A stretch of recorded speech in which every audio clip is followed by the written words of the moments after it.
Hello students, आज हम बात करेंगे नोट मेकिंग एंड समराइजेशन के बारे में। क्लास 11th में इस साल यानी 2020 एंड 21 इस सेशन के लिए 11th क्लास में नोट मेकिंग एंड समराइजेशन है। इसके बारे में आज हम बात करेंगे कि व्हाट इज़ नोट मेकिंग। तो सबसे पहले जान लेते हैं। It means to read and comprehend a given passage and then to pick the important points and present them in the form of notes। ठीक है, तो सबसे पहले हमको एक गिवन पैसेज है उसको रीड करना है, उससे जो भी इम्पॉर्टेंट पॉइंट्स हैं उनको निकालना है और फिर उनको नोट्स की फॉर्म में प्रेजेंट करना है। Note making helps to revise long text in short time. तो नोट मेकिंग हम क्यों करते हैं? ताकि हम किसी लॉन्ग टेक्स्ट को, यानी कोई लॉन्ग पैसेज है या आपके कोई भी चैप्टर्स हैं, लॉन्ग चैप्टर्स होते हैं, तो उनको आप शॉर्ट टाइम में रिवाइज कर पाएँ, इसके लिए हम नोट्स बनाते हैं। ठीक है, और इसी के साथ में समराइजेशन भी आता है कि what is summarization. It means to present a long passage in short form, that is 80 to 100 words, कई बार 50 वर्ड्स में भी कहा जाता है, which has all the important points of that long passage. तो उस पूरे लॉन्ग पैसेज के, उस पूरे बड़े से टेक्स्ट के आपको एक समरी बनानी है जिसमें आपको केवल इंपॉर्टेंट पॉइंट्स देने हैं। और समरी किसकी हेल्प से बनती है? नोट्स की हेल्प से। जो नोट्स आपने बनाए हैं उसी पे बेस्ड समरी होती है। अब जान लेते हैं इसकी मार्किंग स्कीम क्या है, कितने मार्क्स का ये हमारे कोर्स में है। तो ये है टोटल 8 मार्क्स का, जिसमें नोट मेकिंग 5 मार्क्स की है। यानी 1 नंबर है टाइटल का, 1 नंबर है नंबरिंग और इंडेंटिंग का, 1 नंबर है की या ग्लॉसरी जो एब्रीविएशन हम यूज़ करेंगे उसके लिए, एंड 2 नंबर हैं आपके नोट्स के लिए। तो इन टोटल 2 3 4 5 टोटल 5 मार्क्स का आपका नोट मेकिंग है, एंड 3 मार्क्स की आपकी समरी है। ठीक है, जो कि आपको भी 11th क्लास में 50 वर्ड्स के अंदर बनानी होगी। Now how to do note making, करनी कैसे है, स्टार्टिंग कैसे करनी है हमको क्या करना है? सबसे पहले read and understand the passages theme. जो भी पैसेज आपको दिया है उसकी थीम को आपको रीड करके समझना है कि वो पैसेज किसके बारे में है। Then second point, underline the important points and sub points. जितने भी आपको उसमें इम्पॉर्टेंट पॉइंट्स और सब पॉइंट्स नज़र आ रहे हैं उनको अंडरलाइन कर लेना है। Third point, think about title. आपको उसके टाइटल के बारे में सोचना है, उसकी हेडिंग्स के बारे में, और क्या आप सब हेडिंग्स बनाने वाले हैं उसके बारे में आपको सोचना है। Don't write in full complete sentences. Notes कभी भी कंप्लीट सेंटेंस में नहीं बनते। इज एम आर का यूज़ करते हुए, वज वर का यूज़ करते हुए बिल्कुल नहीं बनाएंगे, प्रीपोजिशंस का यूज़ नहीं करेंगे। ठीक है, use abbreviations about 5 to 6 and make it's की। आपको एब्रीविएशंस यूज़ करनी है लगभग 5-6, और उसकी एक की भी बनानी है। ठीक है, अभी बताती हूँ मैं आपको कैसे कैसे बनानी है। डोंट इंक्लूड एग्जाम्पल्स और इररिलेवेंट इन्फॉर्मेशन। कोई भी अगर आपको इररिलेवेंट इन्फॉर्मेशन या उसमें एग्जाम्पल्स दिए हुए हैं और कुछ ऐसी इन्फॉर्मेशन दे रखी है जो फैक्ट्स हैं या कोई बहुत ज़्यादा इंपॉर्टेंट इन्फॉर्मेशन नहीं है, तो उसको आपको एक्सक्लूड कर देना है, उसको आपको नोट्स नहीं बनाना है। यूज़ प्रॉपर इंडेंटेशन भी अभी मैं आपको बताऊंगी कि कैसे आपको इसको करना है। ओके, ये अभी आपका एक फॉर्मेट है, वो फॉर्मेट मैं आपको दिखा रही हूँ कि नोट्स कैसे बनाएंगे। सबसे ऊपर पहले आएगा टाइटल। इसको कैपिटल लेटर में आप लिखेंगे तो सबसे अच्छा रहेगा। जो भी आपका नोट आपने अभी पैसेज पढ़ा है उसका आप क्या टाइटल देना चाहते हैं वो टाइटल आपको यहाँ पे कैपिटल लेटर्स में लिखना है। उसके बाद आप नंबर 1 बनाएंगे हेडिंग।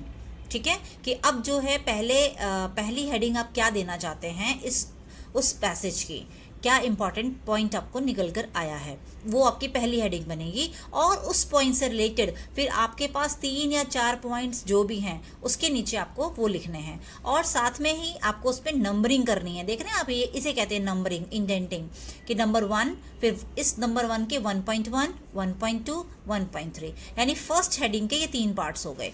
ऐसे ही फिर सेकेंड हेडिंग देंगे और उसके 3 या 4 पार्ट्स जितने भी आपको समझ आ रहे हैं वो बनाएंगे। ऐसे ही थर्ड हेडिंग देंगे, उसके भी 3 या 4 पार्ट्स जो भी आपको समझ आ रहे हैं वो आप बनाएंगे।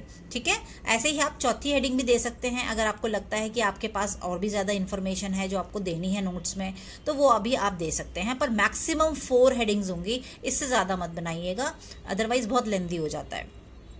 देन की, ये आपको देखिए यहाँ पे की टू एब्रीविएशन, एक ऐसे बॉक्स बनाना है, बॉक्स के अंदर लिखना है आपको की है ये एब्रीविएशंस की, और वहाँ पर आपको जितने भी आपने शॉर्ट फॉर्म्स यूज़ करी हैं, एब्रीविएशन का मतलब होता है शॉर्ट फॉर्म्स, लंबे लंबे जो वर्ड्स हैं उनको आप कंसाइज कर देंगे, कॉन्ट्रैक्ट कर देंगे, छोटा बना देंगे, और फिर उनके यहाँ पर वो वर्ड्स लिखेंगे, साथ ही उनकी मीनिंग लिखेंगे कि उस जो छोटे करे हुए वर्ड का क्या मीनिंग है, दैट इज़ की टू एब्रीविएशन।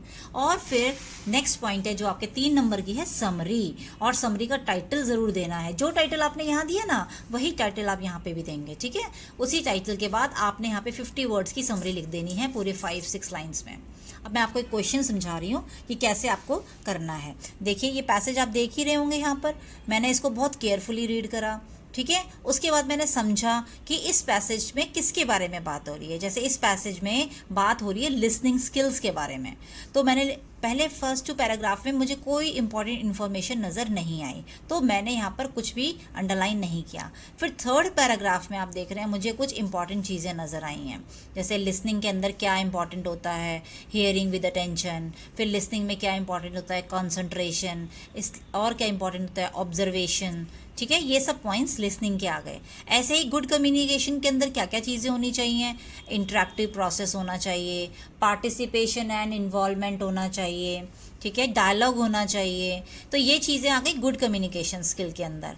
ऐसे ही नेक्स्ट पार्ट आया है गुड लिसनिंग, कि गुड लिसनर जो है उसकी क्या क्वालिटीज़ होती हैं, उसके बारे में यहाँ पर हमारे पास कुछ बातें निकल कर आई हैं कि गुड लिसनर कैसा होना चाहिए, उसे दूसरे को प्रॉम्प्ट करना चाहिए, हेल्प करनी चाहिए, जो भी स्पीकर है उसको इंटरप्ट नहीं करना चाहिए, ठीक है, बल्कि उसे ईज़ में लाना चाहिए, उसके लिए ईजी बनाना चाहिए। इसके अलावा लिसनिंग में कुछ बैरियर्स भी होते हैं, जैसे कि फिजिकल एंड साइकोलॉजिकल बैरियर्स होते हैं, और वो किस तरह के होते हैं। फिजिकल होता है hindrance to proper hearing, and psychological होता है relate to the interpretation and evaluation of the speaker and the message.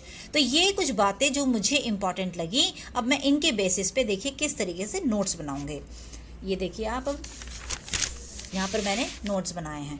तो नोट्स में सबसे इम्पॉर्टेंट जो है, फर्स्ट पॉइंट है हमारा टाइटल। 1 नंबर का सीधे टाइटल होता है, वो आपको ज़रूर देना है कि importance of good listening skills, ठीक है।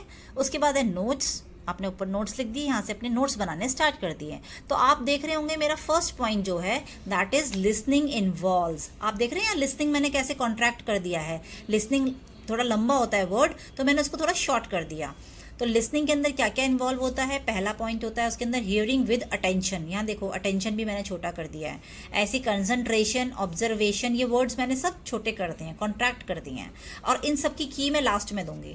ऐसे ही नंबर टू मैंने फिर दिया क्वालिटीज़ ऑफ गुड कम्युनिकेशन, क्या क्या उसके अंदर होना चाहिए, interactive process, need participation and involvement, need dialogue, ठीक है, ये इसके क्वालिटीज़ हो गए। नंबर 3 में आप देख रहे होंगे क्वालिटीज़ ऑफ गुड लिसनर, यहाँ पे मैंने गुड लिसनर की क्वालिटीज़ बताई हैं। बैरियर्स टू लिसनिंग, लिसनिंग में क्या बैरियर्स हैं वो मैंने यहाँ पर बता दिए हैं कि फिजिकल है एंड साइकोलॉजिकल। यहाँ मुझे फिजिकल के अंदर एक और पॉइंट नज़र आ गया कि फिजिकल कैसा, फिजिकल 4.1.1 देख रहे हैं आप।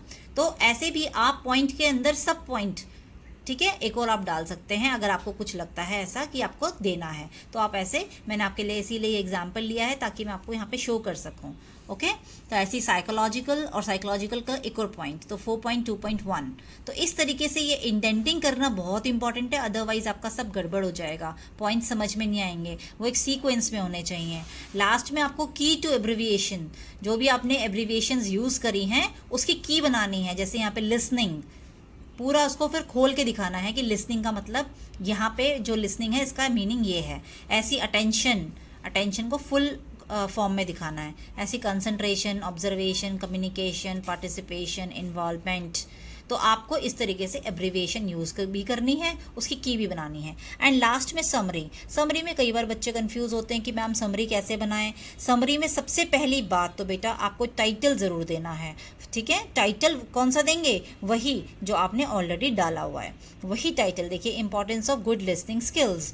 अब मैंने देखिए कि समरी कैसे बनाई है, जो मेरे यहाँ पर पॉइंट्स थे, राइट, इसी को मैंने सेंटेंस की फॉर्म में लिख दिया, जैसे listening involves hearing with attention, concentration and observation. बस इस बात का ध्यान रखना है कि अब शॉर्ट फॉर्म का यूज़ हमको यहाँ समरी में नहीं करना है, समरी में पूरे वर्ड्स खोल कर लिखने हैं। देखो, listening involves hearing with attention, concentration and observation.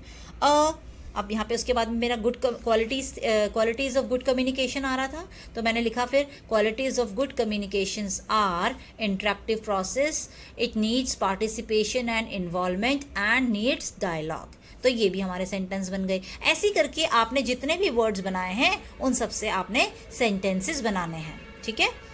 तो इस तरीके से आप इजीली अपनी नोट मेकिंग कर सकते हैं और अच्छे मार्क्स को स्कोर कर सकते हैं।